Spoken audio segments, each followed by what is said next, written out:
Hola a todos, hoy es lunes 24 de noviembre de 2025 y nuestro querido amigo David Pine está de vuelta con nosotros. Bienvenido de nuevo, David. Hola, it's a artista para volver por contigo.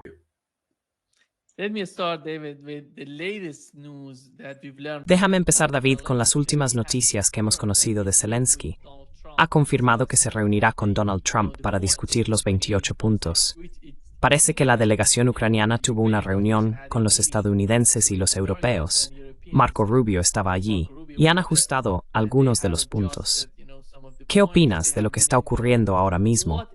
¿Y cuáles son las últimas noticias sobre el plan de 28 puntos?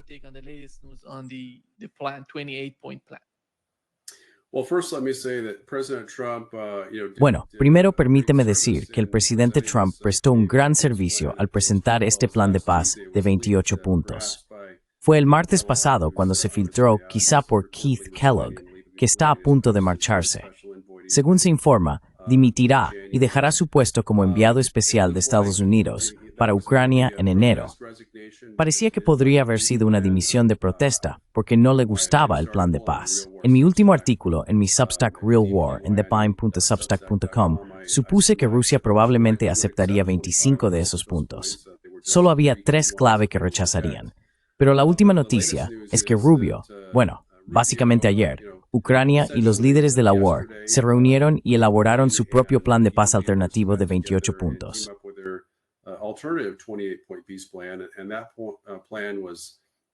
Y ese plan resultó realmente inaceptable para Rusia. Básicamente intentaba sabotear y destruir cualquier posibilidad de paz que Trump había estado buscando. Aunque no de manera constante, muy inconsistente en realidad, solo en breves periodos. Durante los 3 primeros meses, desde finales de enero hasta principios de mayo, impulsó la paz y luego empezó a inclinarse hacia el lado neoconservador. Después, en la Cumbre de la Paz de Anchorage, el 15 de agosto, y durante gran parte de agosto, volvió a esforzarse por la paz. Llegó a un acuerdo con Putin, según el cual Rusia aceptaría un alto el fuego a cambio de la transferencia de la región occidental del Donbass, más bien, la región de Donetsk, de nuevo a Rusia.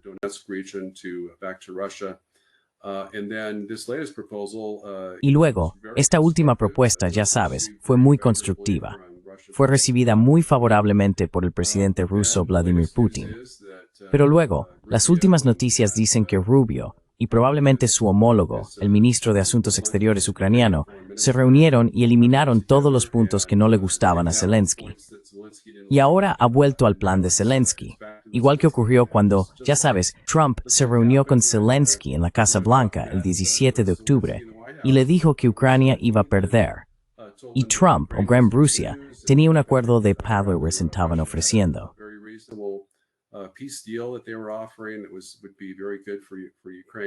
Habría sido muy bueno para Ucrania si Zelensky lo hubiera firmado, o de lo contrario, Ucrania iba a ser destruida.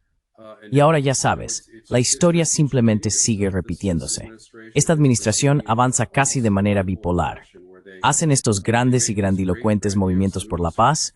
Trump está totalmente a favor. Parece que quizá presiona a Zelensky para que haga algo, y luego, en 3 días o menos, lo deja todo. Ya sabes, había un plazo hasta ayer. Trump había fijado un plazo hasta Acción de Gracias para que Zelensky aceptara la propuesta, o de lo contrario, se suspendería la ayuda estadounidense.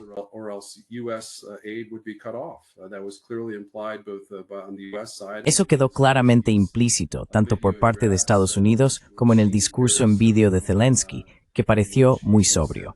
Dijo que este era un momento crítico para Ucrania, quizás el más peligroso que había vivido nunca, en el que, ya sabes, Ucrania tendría que renunciar a su dignidad aceptando el plan de paz de Trump, o, de lo contrario, perder el apoyo de un socio clave, que por supuesto se refería a Estados Unidos. Y ahora, con este plan de paz de 19 puntos, básicamente los cambios que introduce son que el Donbass ya no se va a ceder a Rusia. Esa cuestión se pospone para más adelante. Todas las limitaciones sobre el tamaño del ejército ucraniano, según mis cálculos, quedan menos de 200,000 soldados en activo en el campo de batalla.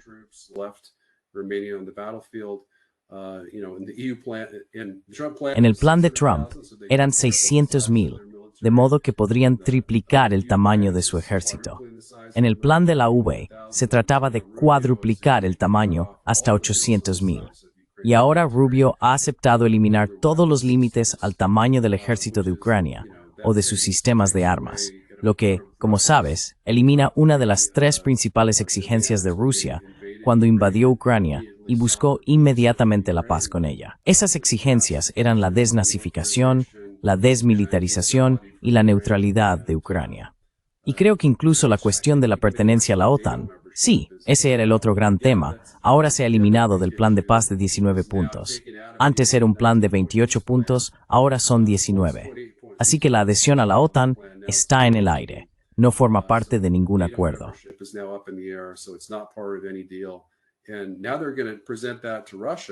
Y ahora van a presentar eso a Rusia. Y Rusia, por supuesto, lo va a rechazar de inmediato. Entonces todos culparán a Rusia por negarse a la paz después de que Putin dijera, sí, nos gustó el plan de paz de Trump. Ahora han eliminado todas las partes que eran aceptables para Rusia. Y está claro que según el modus operandi previo de Trump, va a escalar la guerra y reanudar la venta de misiles de ataque de largo alcance. Misiles de crucero lanzados desde el aire, disparados desde F-16 ucranianos, que según se informa, están tripulados por antiguos pilotos de F-16 de la Fuerza Aérea de Estados Unidos, para atacar en lo profundo de Rusia, quizá incluso en el Oblast de Moscú. Es una noticia terrible que hemos conocido hoy, por desgracia. This is terrible news that we learned today, unfortunately. Today we've learned from Washington Post. Sabes, hoy hemos sabido por el Washington Post que uno de los funcionarios en Washington les dijo que Donald Trump no está muy implicado en la preparación de este tipo de documentos. Es bastante sorprendente. ¿Quién está haciendo realmente esto, David? Miras a esta administración y no veo a J.D. Vance tan implicado. Entonces, ¿quién lo está? Marco Rubio es tanto secretario de Estado como asesor de seguridad nacional. Y mencionaste a Keith Kellogg. Al parecer, ya sabes, quiere dimitir.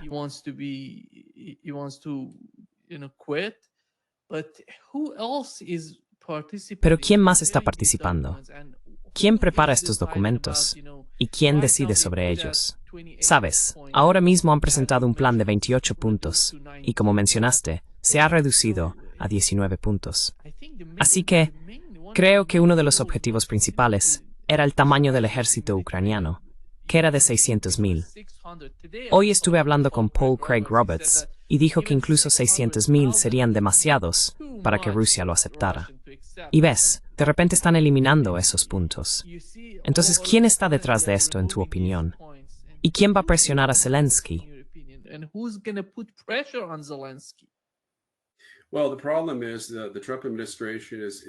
Bueno, el problema es que la administración Trump está profundamente dividida entre el ala neoconservadora, encabezada por el secretario de Estado Marco Rubio, que incluye al embajador ante la ONU Mike Waltz y a John Ratcliffe, el director de la CIA. Hay informes de que el presidente del Estado Mayor Conjunto, el general Kane, también se ha subido al carro neoconservador.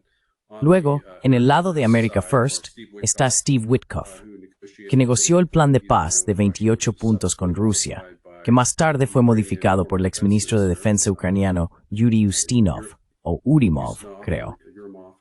Pero luego también está, ya sabes, Tulsi Gabbard, la directora de Defensa Nacional, y el vicepresidente J.D. Vance, ya sabes, en el lado de America First.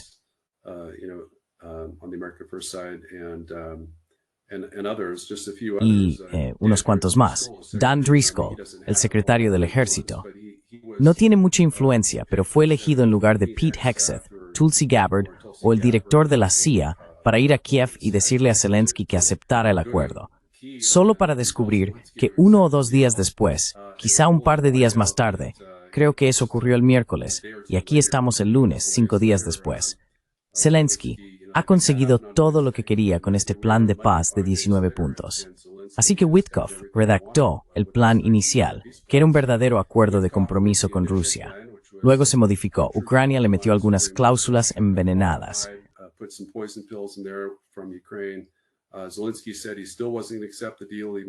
Zelensky dijo que aún no iba a aceptar el acuerdo, aunque ya sabes, había tenido aportaciones a través de su exministro de Defensa sobre los términos del mismo. Y ahora, básicamente, Trump y Rubio han cedido en todo lo que Zelensky pedía. Y realmente no queda nada de una propuesta de paz real que Rusia siquiera consideraría. Esto suena incluso peor que el plan de paz redactado por Keith Kellogg, que como ya mencionamos, es un neoconservador, y que según se informa, decidió dimitir apenas unas horas después de que la propuesta de paz se publicara el martes.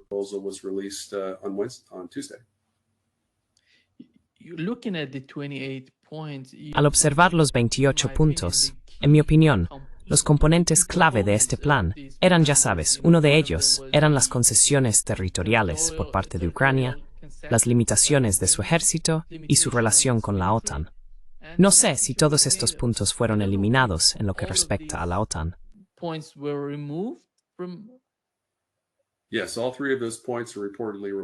Sí, según el New York Post y otras fuentes, los 3 puntos fueron eliminados. Básicamente, todo lo que Rusia ha exigido, de manera muy constante durante el último año y medio, y ciertamente desde su propuesta de junio de 2024, ha sido retirado del acuerdo. Así que realmente no queda nada que los rusos puedan considerar. Este plan de paz es en realidad el plan de Zelensky. Trump permitió que Zelensky lo modificara a su gusto, y ahora es el plan de paz Zelensky y UE. Porque lo único en lo que Trump ha sido muy coherente es en que siempre cede y se rinde unilateralmente ante los neoconservadores, los dirigentes de la Unión Europea, que quieren una guerra perpetua, y por supuesto, ante Zelensky, cuya propia dictadura y permanencia en el poder en Ucrania dependen de la continuación de la guerra.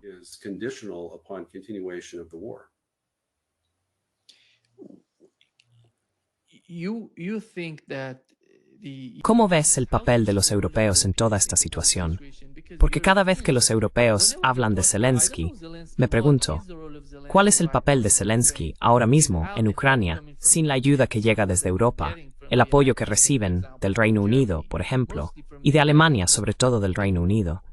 ¿Y cómo ve el presidente de Estados Unidos a Zelensky y a su gobierno?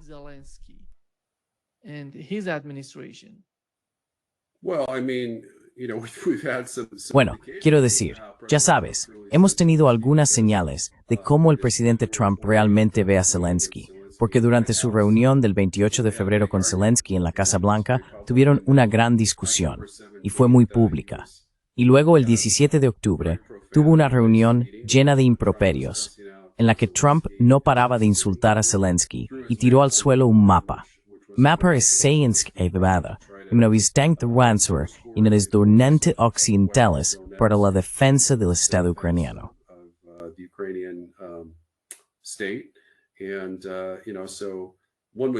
Y bueno, uno pensaría que, basándose en eso, y no solo en eso, sino que el presidente Trump, creo que fue justo ayer, según se informó, publicó en Truth Social, diciendo que Ucrania había sido muy desagradecida en su respuesta a la propuesta de paz, que él había presentado tan generosamente. Dijo que era la propuesta de paz más realista y probablemente las mejores condiciones que Ucrania podría obtener de Rusia. Y Zelensky, ya sabes, básicamente le hizo un corte de mangas a Trump y dijo, que te den, no vamos a hacer lo que tú quieras. Lo haremos a mi manera o nada. Tengo el apoyo de Starmer del Reino Unido, Macron de Francia y Merz de Alemania, y vamos a unirnos contra ti. Dices ser una superpotencia, pero siempre cedes ante nosotros. Así que bueno, lo harás a nuestra manera.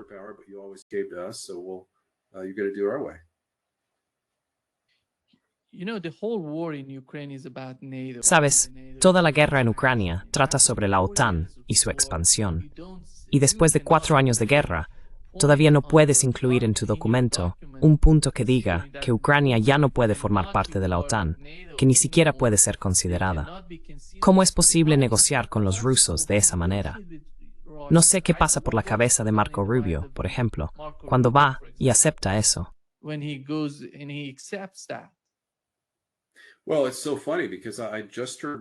Bueno, es muy gracioso, porque acabo de escuchar a Rubio, creo que fue esta mañana.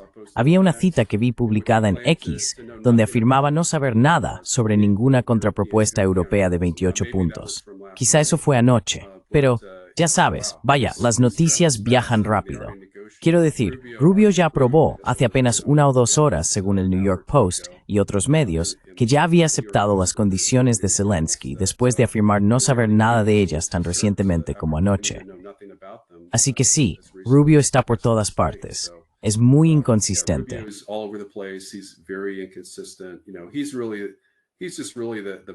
Él es realmente el principal problema. El principal obstáculo para la paz siempre ha sido Rubio dentro de la administración. Es quien, según los informes de prensa, hizo fracasar la cumbre de Budapest. Es quien convenció a Trump de cancelarla. Es, ya sabes, una auténtica espina clavada en el costado de Trump. Es una postura muy de América al final, Ucrania primero, Israel primero. Y se está asegurando de que la agenda de paz de Trump, al menos en lo que respecta a Ucrania, nunca tenga éxito. Como resultado, el mundo se enfrenta a una amenaza creciente de una tercera guerra mundial, algo que no habíamos afrontado como país desde la crisis de los misiles de Cuba. Creo que tienes el micrófono silenciado.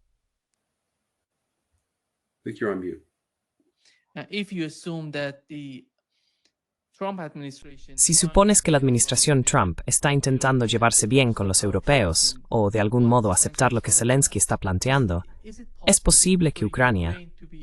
Bueno, no sé si Europa siquiera puede permitir que Ucrania entre en la Unión Europea en las condiciones en las que se encuentra ahora, porque la economía simplemente no funciona. Todo proviene de otros países, de los europeos, de Estados Unidos, en cuanto a armas, y su economía colapsaría si Estados Unidos dejara de enviarles apoyo.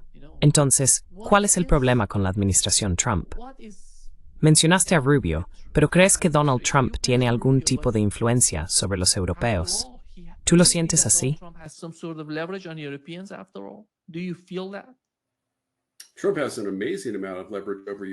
Trump tiene una cantidad increíble de influencia sobre Ucrania y los europeos. Si amenazara con abandonar la OTAN mañana, los líderes de la UE simplemente aceptarían lo que Trump dijera. Fuera cual fuera el acuerdo de paz, incluso si implicara ceder el 50% de Ucrania, creo que los líderes de la UE dirían, bueno, tenemos que aceptar esto, o de lo contrario, Estados Unidos abandonará la OTAN y entonces estaremos indefensos ante una invasión rusa. Así que ya sabes, Trump se jactó, ¿cuántas veces fueron? 53, de que podría acabar con la guerra en Ucrania en 24 horas. La verdad es que probablemente podría haberlo hecho. Quizá no en 24 horas, pero probablemente en 72.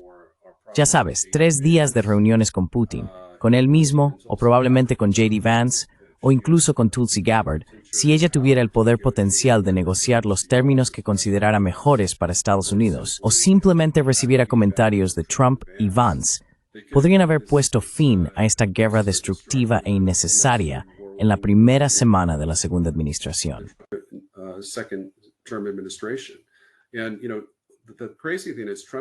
Y lo más loco es que Trump sigue publicando en Truth Social sobre cómo esta es una guerra que nunca habría empezado si él hubiera sido presidente en 2022.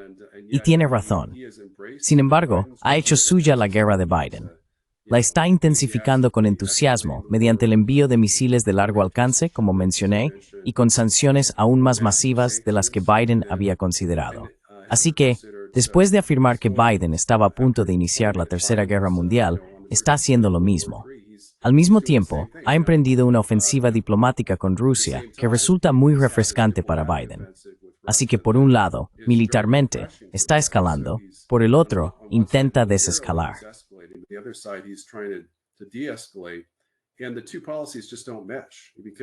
Y las dos políticas simplemente no encajan, porque cuanto más Trump intensifica la guerra, cuantos más misiles y armas envía, ya sea de forma indirecta o directa a Ucrania, y cuanto más aumenta las sanciones contra Rusia, más pensarán los líderes rusos.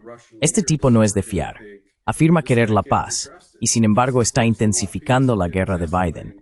Claramente también quiere destruir Rusia. No deberíamos confiar en nada de lo que diga. Y sin embargo, el presidente ruso Putin ha sido muy magnánimo y elogioso con todas las iniciativas diplomáticas de Trump, intentando ignorar las escaladas en la mayor medida posible.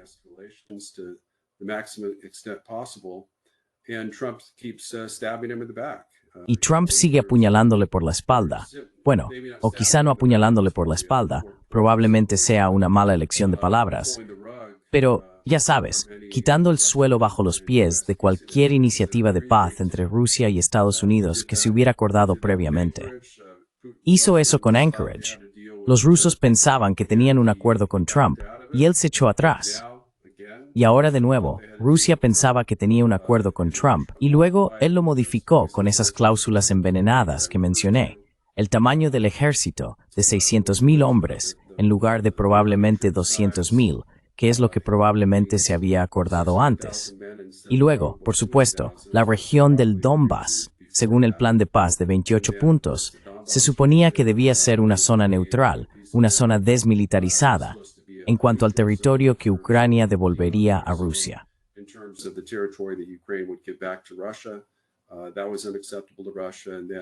Eso fue inaceptable para Rusia. Y luego, por supuesto, $100,000 millones en reparaciones. Ahora en la contrapropuesta europea, eso ascendía a $300,000 millones en reparaciones. Y en este nuevo acuerdo, el plan de paz de 19 puntos, no hay ninguna limitación sobre el tamaño del ejército de Ucrania ni sobre las armas que puede tener. Como mencionaste, el principal asunto para Rusia, la razón por la que invadieron, es que Ucrania se convirtiera en un país permanentemente neutral, como lo era bajo su constitución anterior a 2019, y que nunca se uniera a la OTAN. Y ahora Rubio ha eliminado eso. Así que Rubio se ha expuesto más que nunca como el principal obstáculo para la paz del lado estadounidense.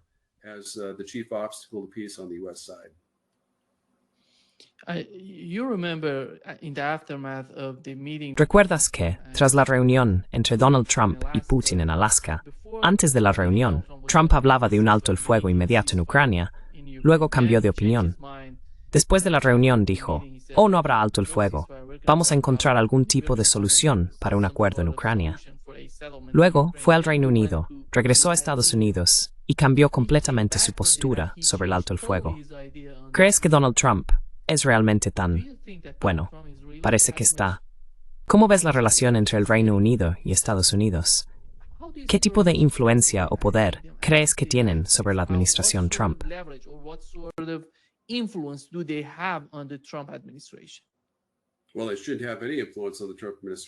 Bueno, no debería tener ninguna influencia sobre la administración Trump, porque hasta hace poco, el embajador del Reino Unido en Estados Unidos había hecho campaña y trabajado para derrotar a Trump en las últimas elecciones. Y por supuesto, Zelensky también lo hizo. Ya sabes, Zelensky vino y animó a la gente a votar por senadores demócratas durante las elecciones de 2022, básicamente. No creo que haya hecho campaña por Kamala Harris, pero estaba trabajando para socavar al Partido Republicano y perjudicar a Trump, de quien tenía motivos para saber en ese momento que se presentaría a la reelección. Así que el presidente Trump simplemente da la impresión de ser débil. Los neoconservadores afirman que muestra debilidad cuando intenta llegar a un compromiso con Rusia, pero la mayor debilidad que ha mostrado jamás es cuando cede por completo ante Zelensky, quien, como él mismo señaló acertadamente en febrero, es un dictador sin elecciones.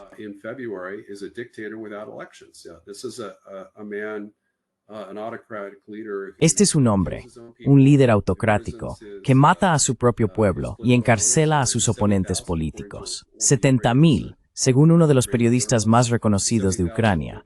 70,000 presos políticos que Zelensky ha reunido en sus prisiones políticas. Está librando esta guerra. Está robando dinero como si no hubiera un mañana. Quiero decir, los $100 millones son solo la punta del iceberg. Mis informes sugieren que el régimen de Zelensky ha malversado alrededor de $1,500 millones procedentes de Estados Unidos y de otras fuentes de ayuda extranjera. Así que, ya sabes, está apoyando a un dictador corrupto que realmente, bueno, quiero decir, todo lo que la gente afirma sobre Putin es aún más cierto sobre Zelensky. Ucrania hoy es más un estado totalitario que Rusia.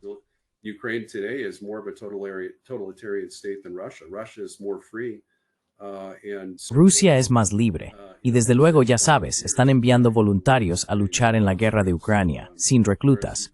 Mientras tanto, Ucrania está secuestrando a jóvenes en las calles Y ya sabes, enviándolos a luchar en el frente con 3 días de entrenamiento, básicamente enviándolos a cometer suicidio. Y por eso la guerra es tan impopular en Ucrania. Sigue siendo bastante popular en Rusia, pero es muy impopular en Ucrania. Creo que alrededor del 20% de los ucranianos quiere seguir luchando en la guerra, y aproximadamente el 80% quiere la paz. Están dispuestos a ceder territorio a cambio de paz. Y el apoyo a Zelensky se ha desplomado, creo que hasta alrededor del 9%, o como mucho un 16%.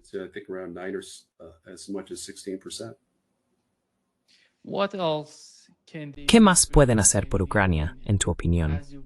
Como mencionaste, no parece que la guerra vaya a terminar pronto, pero ¿qué más pueden hacer por Ucrania? ¿Van a enviar misiles de largo alcance?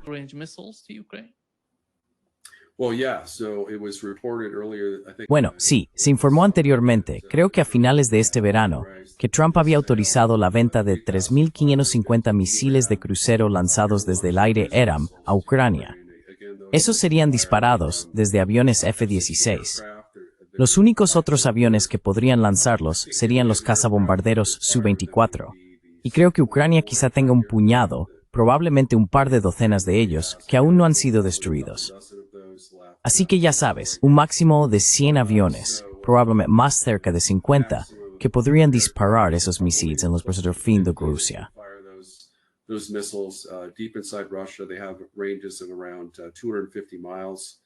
Tienen un alcance de unos 250 millas, así que podrían llegar al Oblast de Moscú, pero no a la ciudad de Moscú. Una de las cosas interesantes del plan de paz de 28 puntos que mencioné en mi último artículo de Real War News es que retiraríamos nuestra garantía de seguridad para ellos, pero implicaba que si Ucrania lanzaba misiles contra otros objetivos rusos, ciudades, civiles, instalaciones militares, y luego Rusia invadía en respuesta, podríamos declararle guerra a Rusia. Este es uno de los principales problemas que el plan de paz inicial. Este plan de paz de URSS en Mazery de UKK. This 19-point peace plan is much more ridiculous than that. David, do you think that Europe is on the path of... David, ¿crees que Europa está en el camino de militarizarse? Porque su economía no va muy bien en este momento. Se habla de la militarización de Europa, añadir más soldados, más armas, modernizarse, producir más armamento. ¿Cómo ves a Europa mientras continúa la guerra en Ucrania? As the war in Ukraine is continuing. Bueno, quiero decir, los líderes europeos entienden que no tienen capacidad para igualar a Rusia. Rusia gasta más en su ejército que los 30 Estados miembros europeos de la OTAN, juntos, en términos de paridad de poder adquisitivo. Pueden superar a toda la OTAN combinada en la producción de municiones de artillería pesada, aproximadamente por un factor de 4, y en muchas otras áreas. Quiero decir, Estados Unidos ni siquiera las fabrica ya. Ya sabes, no hemos construido un nuevo tanque desde cero, creo que desde 1989, en lo que respecta a los tanques M1 u otros vehículos grandes blindados o similares a tanques. Y Rusia produce entre 1.000 y 1.500. Así que tienes razón, los líderes europeos están intentando, ya sabes, remilitarizar, reconstruir sus industrias.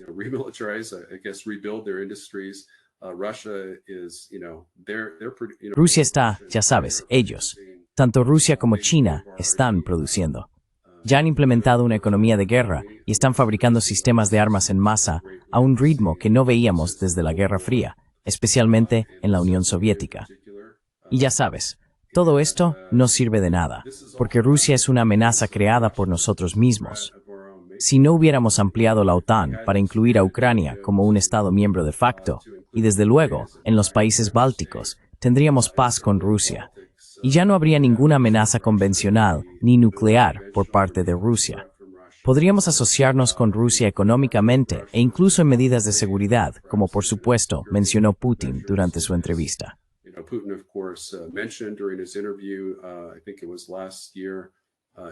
Creo que fue el año pasado, en febrero, en Moscú, con Tucker Carlson, cuando en realidad pidió unirse a la OTAN. Ya sabes, dijo, ¿podría Rusia unirse a la OTAN? Creo que se lo dijo a Bill Clinton.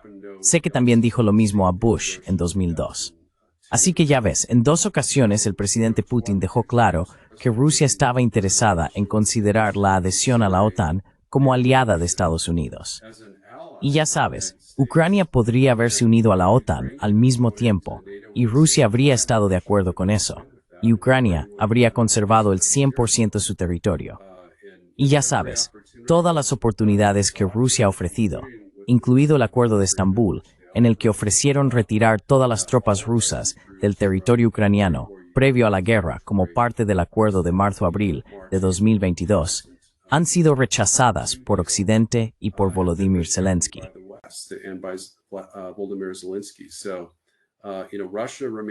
Así que, ya sabes, Rusia sigue comprometida con la paz mucho más que cualquier otro país. Trump a veces está comprometido con la paz y a veces vuelve a apoyar la guerra. Ha demostrado ser un socio en quien no se puede confiar. Y esto no es lo que quería decir durante esta entrevista. Quería elogiar al presidente Trump por, y lo hago, el plan de paz de 28 puntos. Pero si, de hecho, apoya este plan de paz de 19 puntos, será tan belicista como Marco Rubio.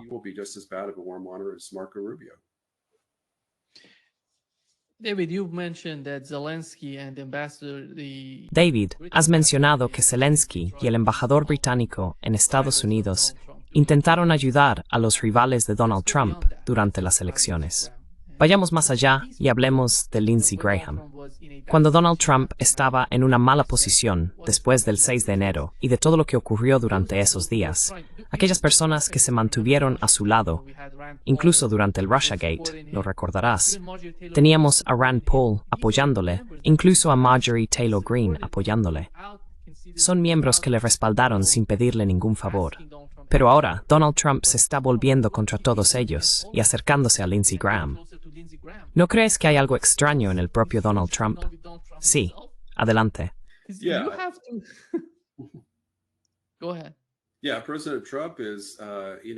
Sí, el presidente Trump ha demostrado, ya sabes, esencialmente con sus últimas excentricidades, elogiando a quien él llama el congresista Donny, el alcalde electo de Nueva York, en la Casa Blanca, diciendo qué buen alcalde va a ser, será un gran alcalde, y al mismo tiempo llamando traidora a Marjorie Taylor Greene, una de sus principales aliadas en la Cámara de Representantes, porque no apoya a Israel y porque respaldó la publicación de los archivos de Epstein. Básicamente, ella obligó a Trump, junto con Thomas Massie, Ana Paulina Luna y Nancy Mace en la Cámara de Representantes, a dar un giro de 180 grados y apoyar la publicación de los archivos de Epstein, lo cual Trump cree, con razón o sin ella, que será perjudicial para su presidencia.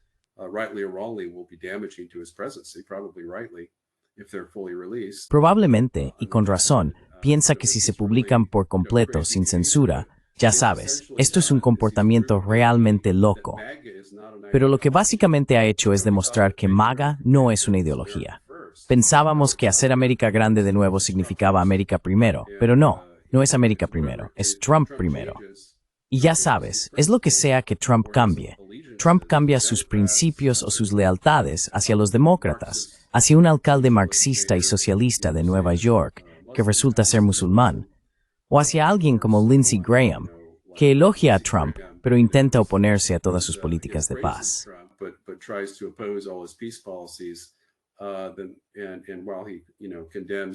Entonces, mientras condena a Massie y a Marjorie Taylor Greene como traidores, cuando ellos han sido de la corriente América primero, mucho antes que Trump.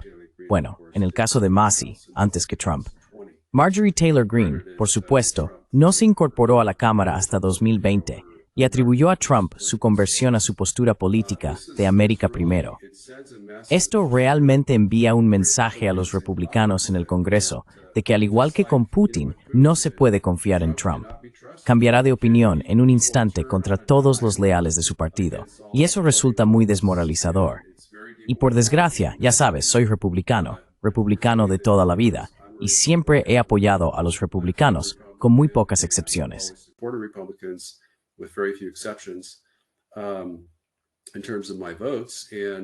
En cuanto a mis votos, eso envía un mensaje, junto con las elecciones de noviembre de 2025 en Virginia y Nueva Jersey, me refiero a las elecciones a gobernador, de que los republicanos van camino de perder unas 40 bancas en la Cámara de Representantes.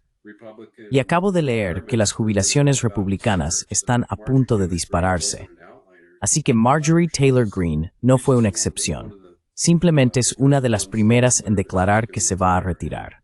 Y lamentablemente, cuando eso ocurre, aumenta aún más el margen de la ola azul, como vimos en 2006. Vimos lo mismo cuando los republicanos controlaron la Cámara durante 12 años y luego todo el mundo sabía que la Cámara se iba a perder. Y quizá también en 2018 cuando los demócratas tomaron el control. Así que esto es muy sombrío desde el punto de vista republicano. How do you see the MAGA movement? The MAGA movement in that ¿Cómo ves el movimiento MAGA? particularly in that El movimiento MAGA, básicamente tras el asesinato de Charlie Kirk, muestra algún tipo de división, algún tipo de fractura dentro de MAGA. Y mencionaste a Tucker Carlson, Candace Owens, Marjorie Taylor Greene, Thomas Massey. people are not Estas personas formaban parte de MAGA, pero ahora dicen que lo que está haciendo la administración Trump no es la forma en que ellos querían que se hiciera. not the way that we want. Por otro lado, se ve a personas que nunca formaron parte de MAGA dirigiendo la administración. MAGA is running that. Mencionaste a Marco Rubio. Marco Rubio nunca fue MAGA. Entonces, ¿cómo ves el movimiento? Porque al fin y al cabo, realmente creo que J.D. Vance podría ser uno de los principales candidatos para 2028. ¿Cómo ves el movimiento MAGA y el apoyo que podrían darle a alguien como J.D. Vance? ¿Van a transformarlo? ¿Van a destruirlo desde dentro? No sé qué pasaría entonces. They're gonna destroy it from within. I don't know what would happen then. Bueno, creo que el futuro del movimiento MAGA, y supongo que ya no me gusta mucho usar MAGA porque básicamente significa Trump primero, el futuro del movimiento conservador America First, en cierto sentido es prometedor. J.D. Vance le está dando una paliza a Marco Rubio en las encuestas. Está más o menos en un 43% y Rubio creo en un 3%. Quiero decir, Rubio ha indicado repetidamente que probablemente no se presentará a la presidencia. Creo que le gustaría ser el vicepresidente de J.D. Vance. Y esa es una dinámica interesante porque, por supuesto, Vance es mucho más joven que Rubio. Pero eso es mucho más realista, porque Rubio realmente no tiene ninguna posibilidad salvo que Trump le dé su apoyo. Si Trump saliera y respaldara a Rubio, entonces podría ser un contendiente.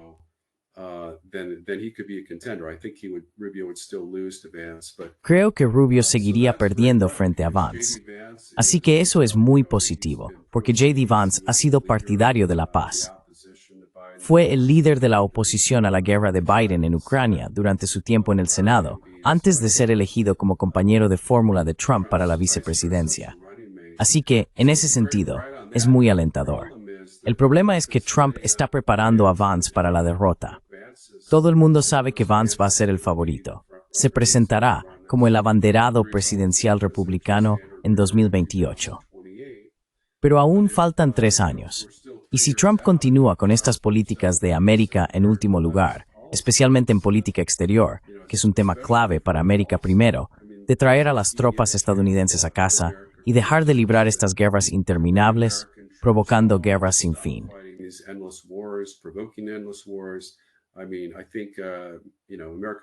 Quiero decir, creo que ya sabes, los conservadores de América primero podrían perdonarle a Trump si decidiera actuar contra Venezuela y llevar a cabo ataques, o ya sabes, intentar usar el ejército contra Maduro, porque, ya sabes, eso ha sido un poco nuestra costumbre histórica, con razón o sin ella. Creo que estoy dividido sobre si eso estaría justificado, pero pienso que estaría mucho más justificado actuar contra un dictador marxista en Venezuela, liberar al pueblo de allí y luego retirar todas nuestras tropas, que arriesgar una guerra nuclear con Rusia por Ucrania o una guerra nuclear con China por Taiwán.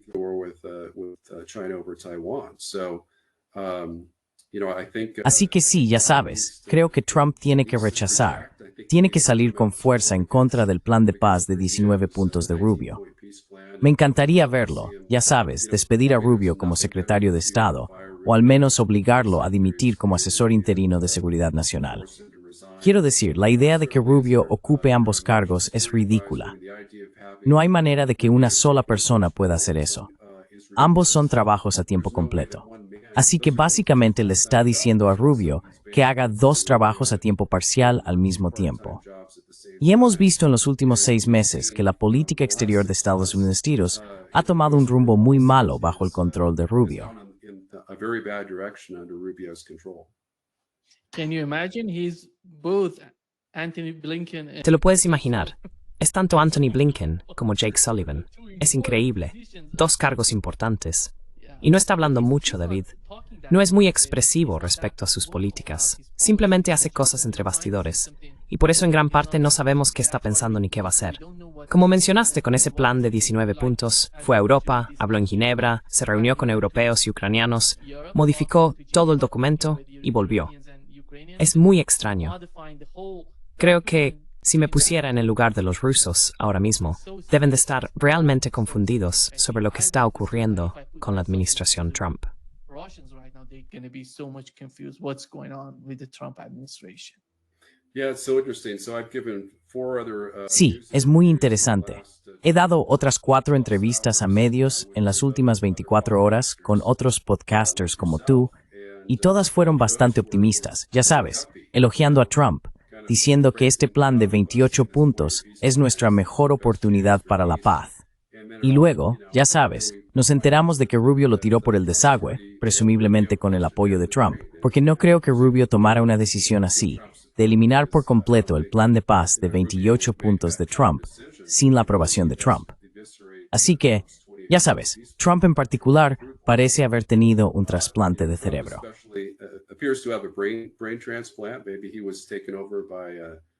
Quizás lo hayan sustituido por invasores alienígenas, supongo, en las últimas 24 horas, porque eso es lo que parece. Y por eso hay tanta confusión, como mencionaste en Rusia, porque los rusos, supongo, son bastante ingenuos. Ya sabes, Putin y otros líderes ingenuos, diría yo en el buen sentido, en el sentido de que creen que Trump es sincero, y creo que lo es. Pero a medida que ha envejecido, esta es una de las razones por las que Estados Unidos debería prohibir que los presidentes sirvan más allá de los 75 años. Porque mientras Trump se prepara para cumplir 80 el próximo año, el 14 de junio, no se parece nada a Biden. Biden fue el peor de todos.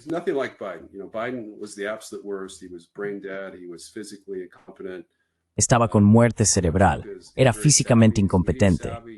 Trump es muy astuto, tiene mucha habilidad con los medios. Si tiene demencia, es muy leve. Es rápido de reflejos, pero es propenso a esos giros de 180 grados en política exterior. Condenó a Mitt Romney por ser un veleta, y sin embargo, él es el mayor veleta de la historia política de Estados Unidos. Y ya sabes, es muy lamentable porque su instinto siempre le lleva en la dirección correcta, a ser pro-paz. Y él, como advertí en noviembre en The Real War, mi Substack, The Real War, al contratar a esos neoconservadores como sus principales asesores de política exterior, se dice que tiende a hacer lo que quiera la última persona con la que ha hablado.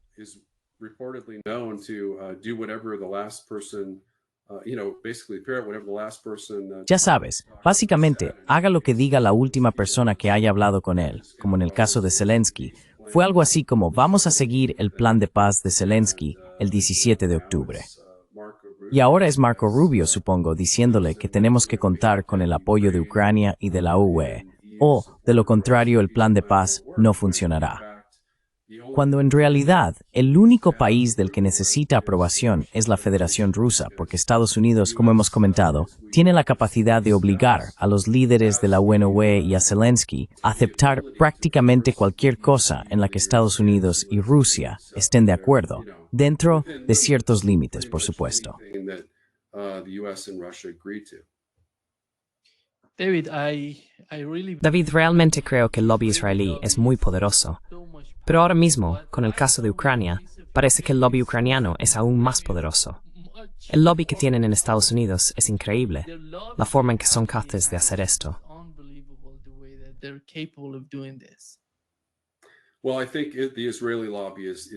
Bueno, creo que el lobby israelí es en realidad mucho más poderoso que el de Ucrania. Y lo más loco es que Trump, ya sabes, se mantuvo firme.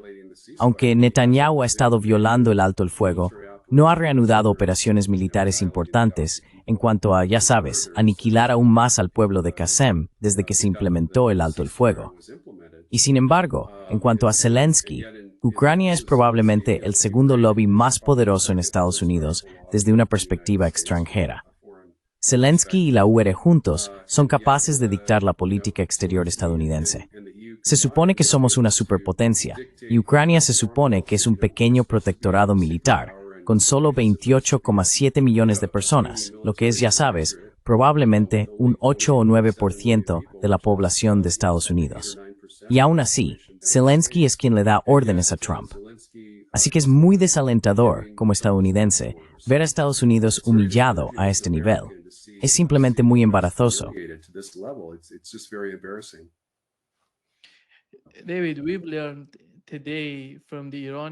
David, hoy hemos sabido por el embajador iraní en Rusia que Rusia ha propuesto un plan de defensa, un pacto de defensa. Irán, Rusia y otros países que sienten que la OTAN podría atacarlos se están uniendo.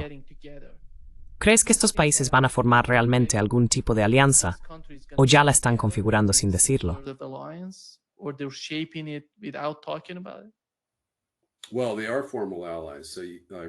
Bueno, son aliados formales. Irán, por supuesto, ha sido miembro de la Organización de Cooperación de Shanghái desde 2022. India y Pakistán también forman parte de esa alianza. Evidentemente, India y China tuvieron algunos enfrentamientos fronterizos tan recientemente como en 2020, pero ese mismo año alcanzaron una especie de acuerdo de paz fronteriza y han mantenido esa paz durante los últimos 5 años. Ya sabes, el primer ministro Modi de la India ha viajado para reunirse con Xi Jinping. Asistió a la reunión de la OCS en Pekín. Pekín celebró un gran desfile militar. Putin estuvo allí y también todos sus aliados.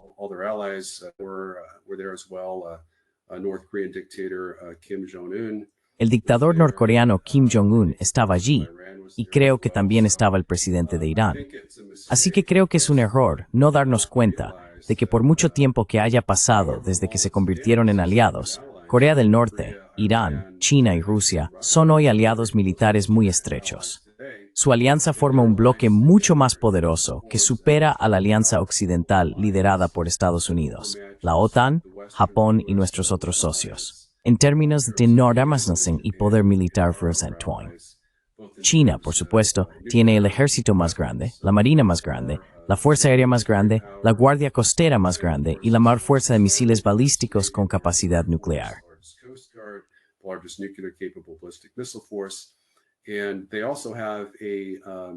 Y también tienen una base industrial de defensa que probablemente sea de 5 a 6 veces mayor que la de Estados Unidos. Rusia también cuenta con una base industrial de defensa muy grande. No es tan grande como la de Estados Unidos, pero cada vez está llegando al punto en que puede empezar a rivalizar con nosotros como competidor casi paritario en ese nivel. Así que Estados Unidos se enfrenta a una amenaza existencial por parte de la alianza sino-rusa. Y ya sabes, la ironía es que los neoliberales creen que son nuestros aliados, como Montenegro y Macedonia del Norte, los que nos hacen más poderosos y hacen que los rusos nos teman. Es exactamente lo contrario cuando se trata de hacernos más seguros.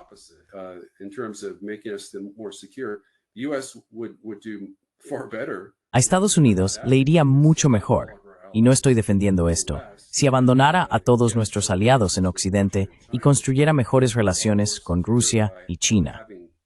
Estaríamos mucho más seguros manteniendo relaciones mucho mejores con Pekín y Moscú que siguiendo las órdenes de Zelensky y de la UOR con este plan de paz de 19 puntos. Ese debería ser el objetivo. Sé que Trump, en el fondo de su corazón, quiere tener una asociación geoestratégica con Rusia, que implicaría una cooperación económica masiva, quizá también tecnológica. Eso estaba básicamente consagrado en uno de los 28 puntos de su plan de paz original, que se publicó hace poco menos de una semana. Parece que probablemente se ha eliminado del último plan de paz, que al parecer está escrito a mano por Volodymyr Zelensky.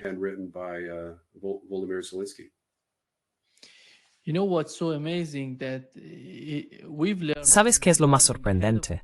Supimos por el presidente del Parlamento en Irán que durante la guerra entre Irán e Israel, en el 6º día de la guerra, la persona de la administración que los llamó fue J.D.D. Vance. JD Vance estaba llamando a los iraníes para encontrar una solución a la guerra. No fue Marco Rubio. Eso demuestra, en mi opinión, lo dividida que está la administración.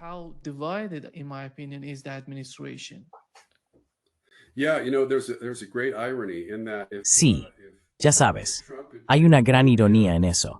Si Trump hubiera elegido a Rubio como vicepresidente y le hubiera dado el mismo papel que le ha dado a Vance, y si hubiera nombrado a Vance secretario de Estado y asesor interino de Seguridad Nacional, ninguno de estos errores estaría ocurriendo. Vance estaría en gran medida al mando de la política exterior de Estados Unidos. Tendríamos un acuerdo de paz con Rusia. Ya sabes, a Vance no le habría importado lo que Ucrania tuviera que decir.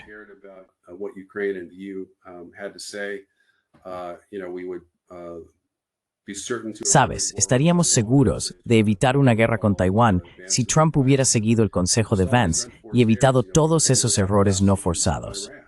Tendríamos una paz duradera con Irán. Ahora mismo parece bastante precaria, porque hubo rumores, justo alrededor del 28 de junio, unos 6 días después de que Trump bombardeara Irán, de que dijo, tras afirmar falsamente que habíamos destruido el programa nuclear iraní, bueno, quizá tengamos que bombardear Irán otra vez si intentan reconstruirlo. Así que ya sabes, no se retrasó años. Tal vez 3 meses, pero desde luego no años.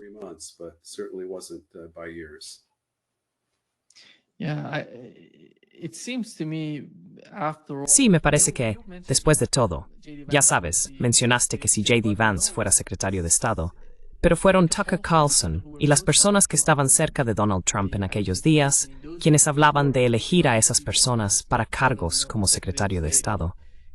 Su principal argumento era que, si Rubio fuera vicepresidente, alguien podría asesinar a Donald Trump y poner a Marco Rubio en su lugar. Esa era una de las principales preocupaciones de gente como Tucker Carlson, y por eso impulsaron que JD Vance fuera vicepresidente en lugar de Rubio. Hay mucho movimiento dentro de la administración.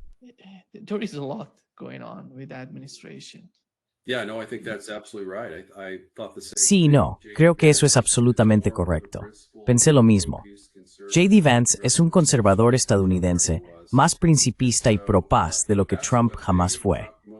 Y ya sabes, lo que más odian de Trump es que en 2016 se presentó con una plataforma de paz con Rusia, cuando ellos ya habían demonizado a Rusia como una especie de hombre del saco en el falso escándalo de la supuesta colusión Trump-Rusia.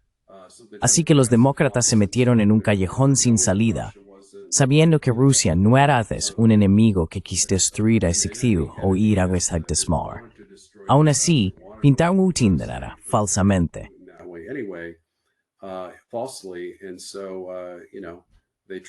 Y así, ya sabes, intentaron acabar con la candidatura y la presidencia del presidente Trump. Lograron impedir que estableciera una paz duradera con Rusia durante su primer mandato, como había planeado originalmente. Luego, Trump comenzó con mucha fuerza en los primeros 3 meses y medio de su segundo mandato, persiguiendo la paz con Rusia con total determinación. Desde entonces, los neoconservadores y los neoliberales han tomado la delantera. Sospecho que los demócratas van a apoyar mucho este nuevo plan de paz de 19 puntos y que todas las personas que odian a Trump acabarán elogiándolo por hacer lo que quieren que haga. Exactamente. Sí, exactamente. Realmente siento lo mismo. Muchas gracias, David Pine, por acompañarnos hoy. Ha sido un gran placer volver a hablar contigo. Gracias, David. También fue un gran placer hablar contigo. See you soon. Bye-bye. See you soon. Nis Bremswos.